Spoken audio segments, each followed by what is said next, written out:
ओम शांति। 16 फरवरी 2024 की मधुर महावाक्य। मीठे बच्चे, अब अशरीरी होकर घर जाना है, इसलिए जब किसी से बात करते हो तो आत्मा भाई भाई समझ बात करो। देही अभिमानी रहने की मेहनत करो। प्रश्न: भविष्य राज तिलक प्राप्त करने का आधार क्या है? उत्तर: पढ़ाई। हर एक को पढ़कर राज तिलक लेना है। बाप की है पढ़ाने की ड्यूटी, इसमें आशीर्वाद की बात नहीं। पूरा निश्चय है तो श्रीमत पर चलते चलो, गफलत नहीं करनी है।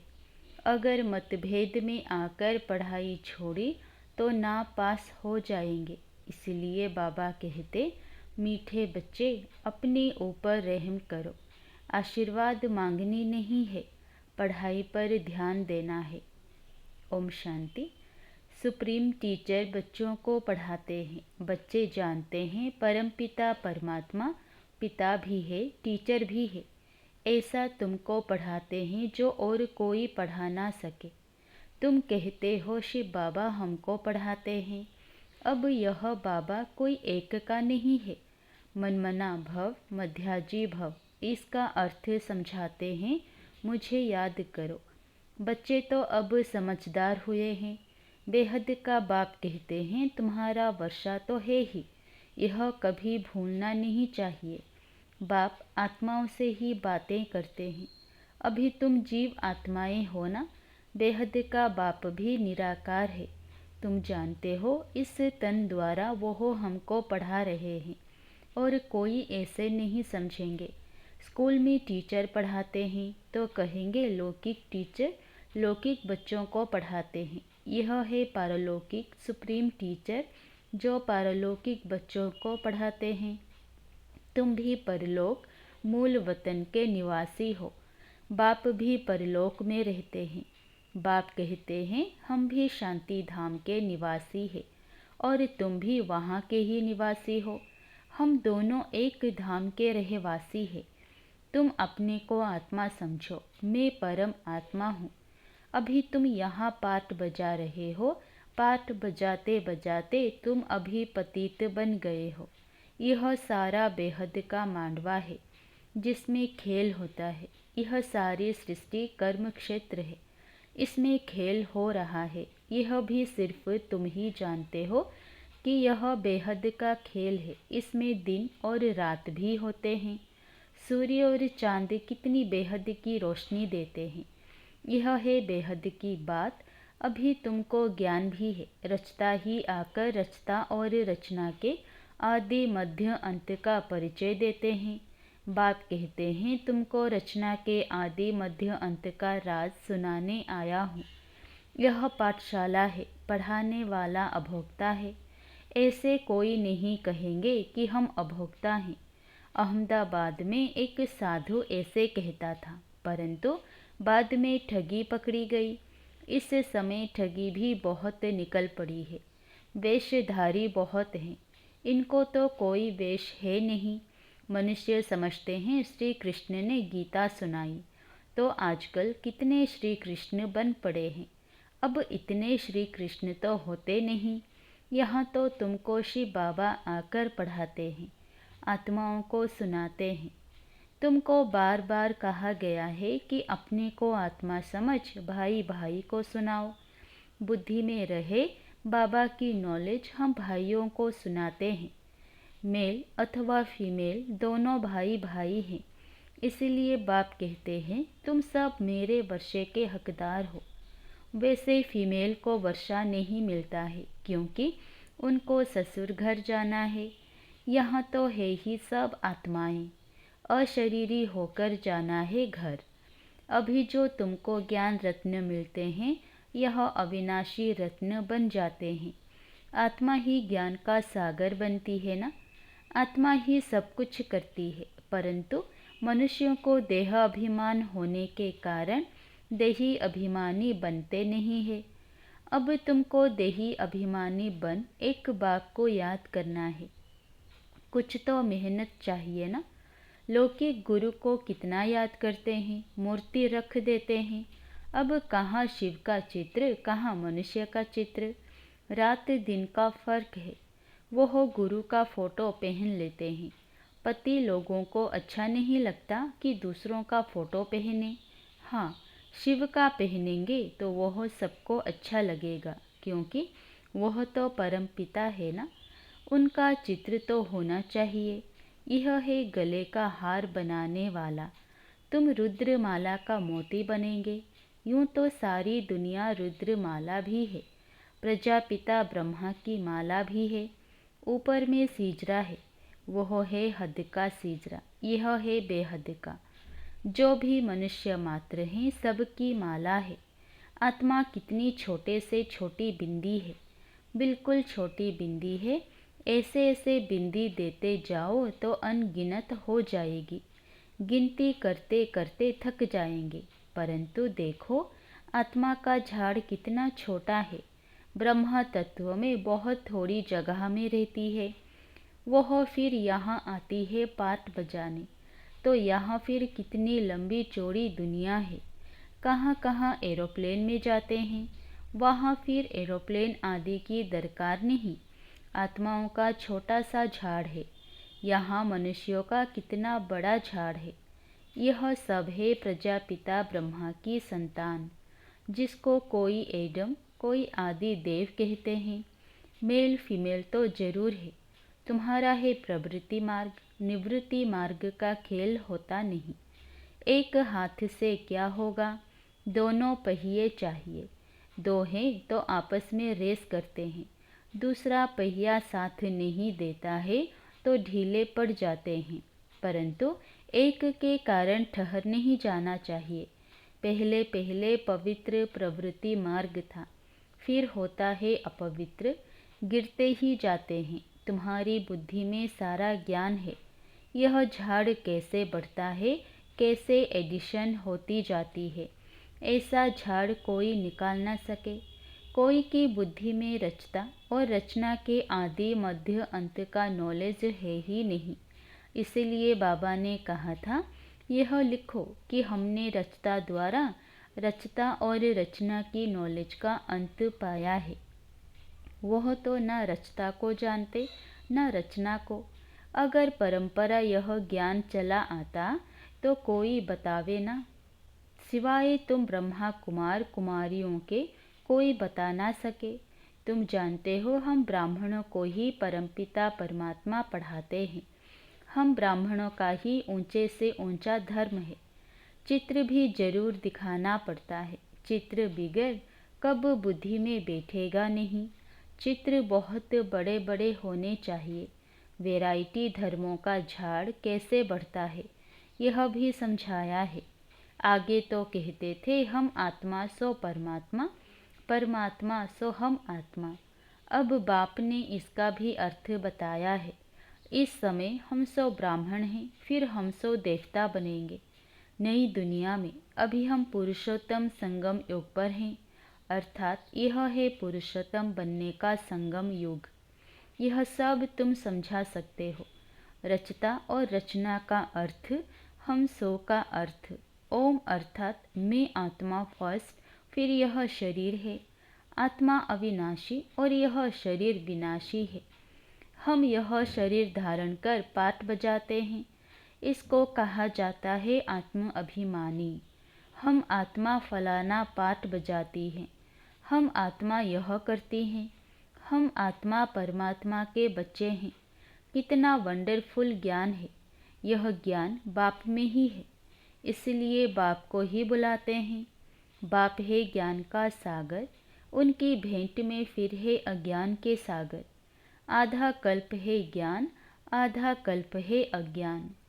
ज्ञान का किसी को पता ही नहीं है। ज्ञान कहा जाता है रचता द्वारा रचना को जानना। तो जरूर रचता में ही ज्ञान है ना, इसलिए उनको क्रिएटर कहा जाता है। मनुष्य समझते हैं क्रिएटर ने यह रचना रची है। बाप समझाते हैं यह तो अनादि बना बनाया खेल है। कहते हैं पतित पावन आओ, तो रचता कैसे कहेंगे। रचता तब कहेंगे जब प्रलय हो फिर रचे। बाप तो पतित दुनिया को पावन बनाते हैं। तो यह सारे विश्व का जो झाड़ है, उनके आदि मध्य अंत को तो मीठे मीठे बच्चे ही जानते हैं। जैसे माली हर एक बीज को और झाड़ को जानते हैं ना। बीज को देखने से सारा झाड़ बुद्धि में आ जाता है। तो यह है ह्यूमैनिटी का व मनुष्य सृष्टि का बीज। उन्हें कोई नहीं जानते, गाते भी हैं। परम पिता परमात्मा सृष्टि का बीज रूप है, सत चित आनंद स्वरूप है, सुख शांति पवित्रता का सागर है। तुम जानते हो यह सारा ज्ञान परमपिता परमात्मा इस शरीर द्वारा दे रहे हैं। तो जरूर यहाँ आएंगे ना। पतितों को पावन प्रेरणा से कैसे बनाएंगे? तो बाप यहाँ आकर सबको पावन बनाकर ले जाते हैं। वह बाप ही तुमको पाठ पढ़ा रहे हैं। यह है पुरुषोत्तम संगम युग। इस पर तुम भाषण कर सकते हो कि कैसे पुरुष तमो प्रधान से श्रेष्ठ सतो प्रधान बनते हैं। तुम्हारे पास टॉपिक तो बहुत हैं। यह पतित तमो प्रधान दुनिया सतो प्रधान कैसे बनती है, यह भी समझने लायक है। आगे चलकर तुम्हारा यह ज्ञान सुनेंगे, भले छोड़ भी देंगे फिर आएंगे, क्योंकि गति सद्गति की हट्टी एक ही है। तुम कह सकते हो कि सर्व का सद्गति दाता एक बाप ही है। उनको श्री श्री कहते हैं। श्रेष्ठ से श्रेष्ठ है परम पिता परमात्मा, वो हमें श्रेष्ठ बनाते हैं। श्रेष्ठ है सतयुग, भ्रष्ट है कलियुग। कहते भी हैं भ्रष्टाचारी है, परंतु अपने को नहीं समझते। पति दुनिया में एक भी श्रेष्ठ नहीं। श्री श्री जब आए तब आकर श्री बनाए। श्री का टाइटल सतयुग आदि में देवताओं का था। यहाँ तो सबको श्री श्री कह देते हैं। वास्तव में श्री अक्षर है ही पवित्रता का। दूसरे धर्म वाले कोई भी अपने को श्री नहीं कहते। श्री पोप कहेंगे क्या? यहाँ तो सबको कहते रहते हैं। कहाँ हंस मोती चुगने वाले, कहाँ बगुले गंध खाने वाले। फर्क तो है ना। यह देवताएं हैं फूल, वो है गार्डन ऑफ अल्लाह। बाप तुमको फूल बना रहे हैं। बाकी फूलों में वैरायटी है। सबसे अच्छा फूल है किंग फ्लावर। इन लक्ष्मी नारायण को नई दुनिया का किंग क्वीन फ्लावर कहेंगे। तुम बच्चों को आंतरिक खुशी होनी चाहिए। इसमें बाहर का कुछ करना नहीं होता। यह बत्तियां आदि जलाने का भी अर्थ चाहिए। शिव जयंती पर जलानी चाहिए या दिवाली पर? दिवाली पर लक्ष्मी का आह्वान करते हैं, उनसे पैसे मांगते हैं, जबकि भंडारा भरने वाला तो शिव भोला भंडारी है। तुम जानते हो शिव बाबा द्वारा हमारा अखूट खजाना भर जाता है। यह ज्ञान रत्न धन है। वहाँ भी तुम्हारे पास अथाह धन रहता है। नई दुनिया में तुम मालामाल हो जाएंगे। सतयुग में ढेरों के ढेर हीरे जवाहर थे, फिर वो ही होंगे। मनुष्य मूंझते हैं यह सब खत्म होगा, फिर कहाँ से आएगा? खानियाँ खुद गई, पहाड़ियाँ टूट गई, फिर कैसे होंगी? बोलो, हिस्ट्री रिपीट होती है ना। जो कुछ था सो फिर रिपीट होगा। तुम बच्चे पुरुषार्थ कर रहे हो स्वर्ग का मालिक बनने का। स्वर्ग की हिस्ट्री ज्योग्राफी फिर रिपीट होगी। गीत में है ना, आपने सारी सृष्टि, सारा समुद्र, सारी पृथ्वी को हमको दे दी है, जो कोई हमसे छीन नहीं सकता। उसकी भेंट में अब क्या है? जमीन के लिए, पानी के लिए, भाषा के लिए लड़ते हैं। स्वर्ग के रचता बाबा को जन्म मनाया जाता है। जरूर उसने स्वर्ग की बादशाही दी होगी। अब तुमको बाप पढ़ा रहे हैं। तुमको इस शरीर के नाम रूप से न्यारा हो, अपने को आत्मा समझना है, पवित्र बनना है, या तो योग बल से या तो सजाएं खाकर। फिर पद भी कम हो जाता है। स्टूडेंट की बुद्धि में रहता है ना, हम इतना मर्तबा पाते हैं, टीचर ने इतना पढ़ाया है, फिर टीचर को भी सौगात देते हैं। यह तो बाप तुमको विश्व का मालिक बनाते हैं। तो तुम फिर भक्ति मार्ग में उनको याद करते रहते हो। बाकी बाप को आप सौगात क्या देंगे? यहाँ तो जो कुछ देखते हो वो तो रहना नहीं है। यह तो पुरानी छीछी दुनिया है, तब तो मुझे बुलाते हैं। बाप तुमको पतित से पावन बनाते हैं। इस खेल को याद करना चाहिए। मेरे में रचना के आदि मध्य अंत की नॉलेज है जो तुमको सुनाता हूँ। तुम अब सुनते हो फिर भूल जाते हो। 5000 वर्ष के बाद फिर चक्र पूरा होगा। तुम्हारा पाठ कितना लवली है। तुम सतो प्रधान व लवली बनते हो, फिर तमो प्रधान भी तुम ही बनते हो। तुम ही बुलाते हो बाबा आओ। अब मैं आया हूँ। अगर निश्चय है तो श्रीमत पर चलना चाहिए, गफलत नहीं करनी चाहिए। कई बच्चे मतभेद में आकर पढ़ाई छोड़ देते हैं। श्रीमत पर नहीं चलेंगे, पढ़ेंगे नहीं तो नापास भी तुम ही होंगे। बाप तो कहते हैं अपने पर रहम करो। हर एक को पढ़कर अपने को राज्य तिलक देना है। बाप का तो है पढ़ाने की ड्यूटी, इसमें आशीर्वाद की बात नहीं। फिर तो सभी पर आशीर्वाद करनी पड़े। यह कृपा आदि भक्ति मार्ग में मांगते हैं, यहाँ वो बात नहीं। अच्छा, मीठे मीठे सिकिलधे बच्चों प्रति माता पिता बाप दादा का याद प्यार और गुड मॉर्निंग। रूहानी बाप की रूहानी बच्चों को नमस्ते। धारणा के लिए मुख्य सार। पहला, प्रवृत्ति में रहते आपस में रेस करनी है, परंतु अगर किसी कारण से एक पहिया ढीला पड़ जाता है तो उसके पीछे ठहर नहीं जाना है। स्वयं को राज तिलक देने के लायक बनाना है। दूसरा, शिव जयंती बड़ी धूमधाम से मनानी है, क्योंकि शिव बाबा जो ज्ञान रत्न देते हैं उससे ही तुम नई दुनिया में माला माल बनेंगे। तुम्हारे सब भंडारे भरपूर हो जाएंगे। वरदान, बाप से शक्ति लेकर हर परिस्थिति को हल करने वाले साक्षी दृष्टा भव। आप बच्चे जानते हो कि अति के बाद ही अंत होना है, तो हर प्रकार की हलचल अति में होगी। परिवार में भी खिटखिट होगी, मन में भी अनेक उलझनें आएंगी, धन भी नीचे ऊपर होगा। लेकिन जो बाप के साथी हैं, सच्चे हैं, उनका जवाबदार बाप है। ऐसे समय पर मन बाप की तरफ हो तो निर्णय शक्ति से सब पार कर लेंगे। साक्षी दृष्टा हो जाओ तो बाप की शक्ति से हर परिस्थिति को सहज हल कर लेंगे। स्लोगन, अब सब किनारे छोड़ घर चलने की तैयारी करो। अब सब किनारे छोड़ घर चलने की तैयारी करो। अच्छा, ओम शांति।